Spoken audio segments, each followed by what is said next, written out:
Hey guys, Kathleen here. Hope you're doing well. I'm going to talk about talking points of when you're speaking the grace of God and how good His grace is to all of us. And then you always get the talking points. The talking points, people don't even understand what they're talking about. So now you think you have a license to sin. A license to sin. Now that you believe in Jesus. And the other one. So now that you believe in Jesus, you can just go commit murder, and that, you think you can just do that? So as if the grace of God, the good, beautiful grace of God that we were given as a free gift, He bestowed His grace upon us through His Son, Jesus Christ, as a free gift to reconcile us back to Him, to deem us innocent by the blood of His Son. Now we want to sin. We got a license, guys. We're gonna have a party, a license party. My daughter just got her learner's license, and she had to study all the rules of the road and all the laws and all the penalties that the questions were penalties that breaking certain laws would get you of the road. And she passed, and she got her learner's license, and she's really happy about it. So that's a license. It's here you understand and you know how to follow the rules. So what's a license to sin? Rules to sin? So there's rules and a pass that, okay, you can sin. It's your license that you can sin because you know all the rules of what? This is they are severely indoctrinated, these people. Severely indoctrinated that they repeat what their headmaster, if you know, that's why I called them that, headmaster Christians, teachers, talking points, without even evaluating the words that are coming out of their mouth and what it actually means. A license for what? To sin. What rules and laws are there for sin? Okay, so when God gave the law of Moses to the Israelites, that wasn't for salvation. That was because they rejected his free gift of salvation. That was because they wanted to earn it on their own. And so He gave them the rules and the laws that they must follow and always be perfect at, to save themselves. Keep it, and it points to Christ, because He's the only one who could ever keep the rules, the good rules and the good laws perfectly. So there was one man that would walk it out perfectly, but not the old Israelites, not us, because we can't. We'll break it every single time. Every single time we've broken every law that would require us to save ourselves. Okay? So the license to live forever without God, the license to sin, is the idea that you will no longer sin. Oh, the irony. There's your license, guys. And guess what? You failed. You failed miserably. Your license to sin, and you're still thinking you can accomplish it. Using it, flipped it over on itself, using it against people who truly believe in the grace of God. The license. What's a freaking license? What are licenses for? Come on, define it. Before you spew things out of your mouth, learn what the words mean. You indoctrinated fools.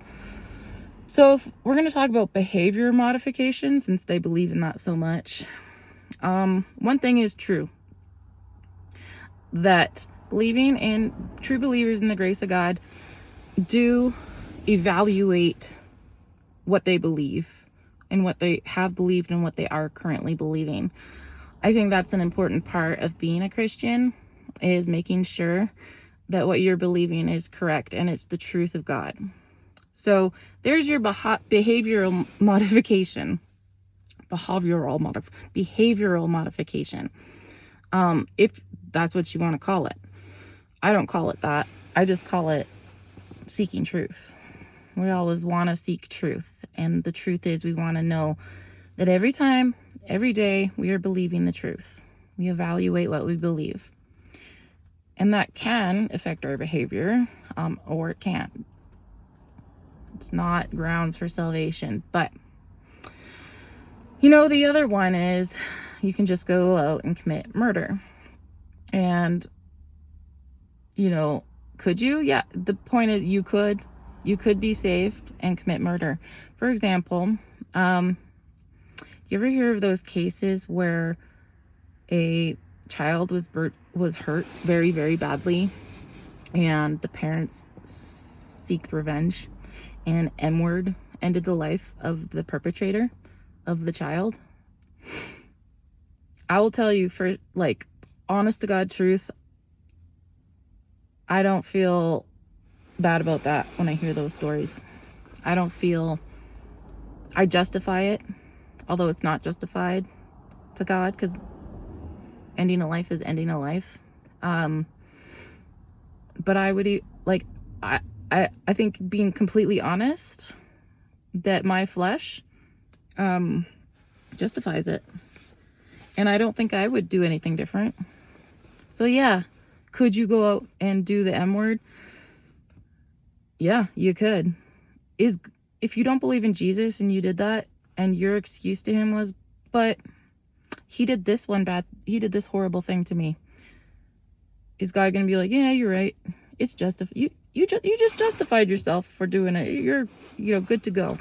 Or does the blood of Jesus need to cover that too? Yeah, it does. Even as a believer, fully covered in God's grace, I would hear a story like that and be like, is that bad? I don't think that's bad. Is it bad? Yeah, it's murder. Okay? But, so there's the point. And another life example is, I was in an MLM, which was founded on indoctrination of the people who joined, lying, manipulating, and getting people to invest their life savings, thousands of dollars, into these water machines to earn money off of them, with the promise that they were going to make a lot of money too. A false promise, a lie. So that's what I did. And in this business was half, I swear, it was like 50% self-proclaimed believers in Jesus Christ. And I wasn't a believer when I started it, but I was halfway through.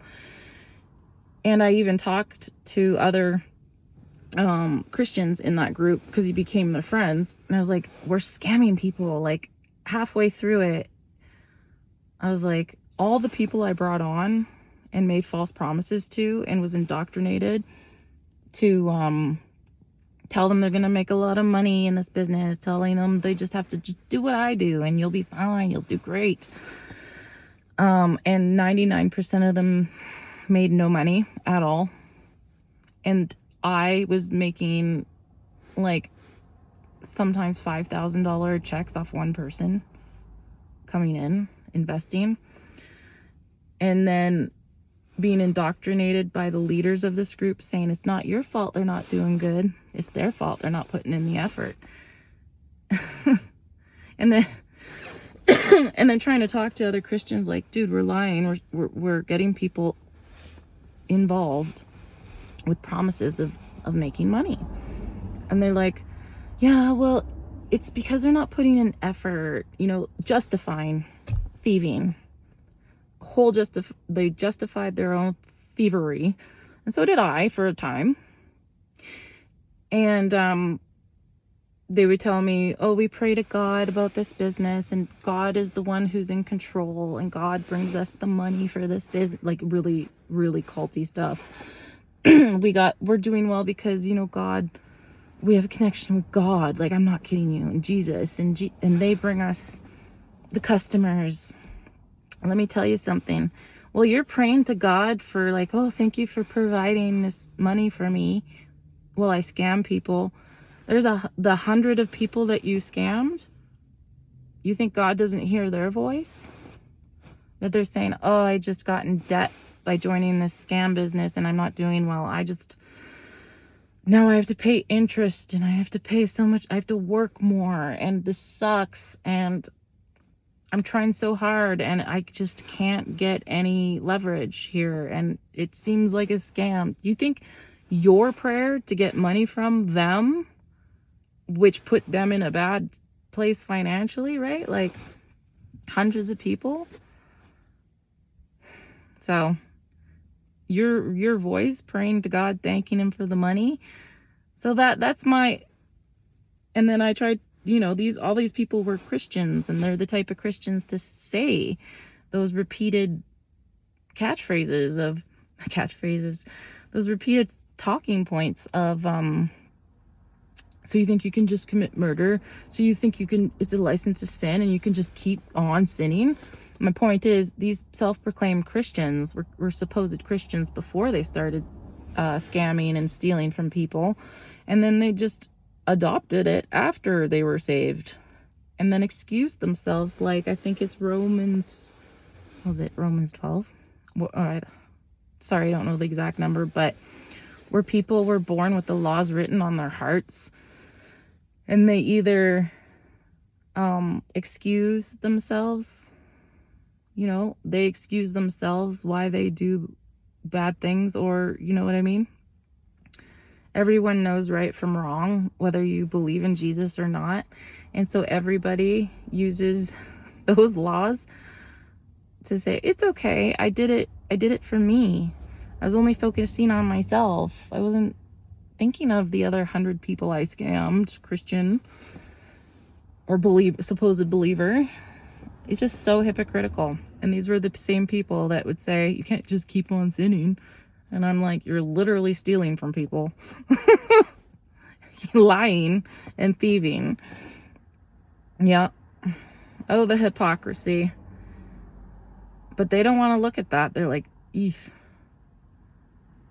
No. And this company, or fake company, whatever it is, Kangen water machine scam, they would hold meetings every week for us higher up people on how it's not our fault that everyone else that we brought on isn't doing well. It's their fault. Even though we made the promises to them and took their money and benefited off of their money. That's how sick this world is. And the Christians in it. It's their fault they're not doing good. Anyway. Yep, getting tired of those talking points. The licenses to sin, as if, define license, okay? No, like, seriously, tell us what a license is, and then tell me what a license to sin is. And tell me how the grace of God provides a license to sin. I just can't, guys. I know, I'm heated. I'm tired of it. I'm like, if you're gonna bring those talking points, man, tell me what you really mean by it. Tell me, break down each darn word and elaborate to the finest detail of what you're saying here. Because if God does something, or with our behavior, it's with belief. And the words that come out of your mouth need to be evaluated on what you are teaching, spreading, and believing. If God does that, if you want to say God changes you, okay, have a look at your indoctrination. So I'm just waiting for my daughter. Sorry, guys. Yeah, I'm just done with it. I'm waiting for my daughter to get her hair finished. Took her to a faraway salon, so I can't return home. I just sit in here and waiting. So God bless. Thanks for listening.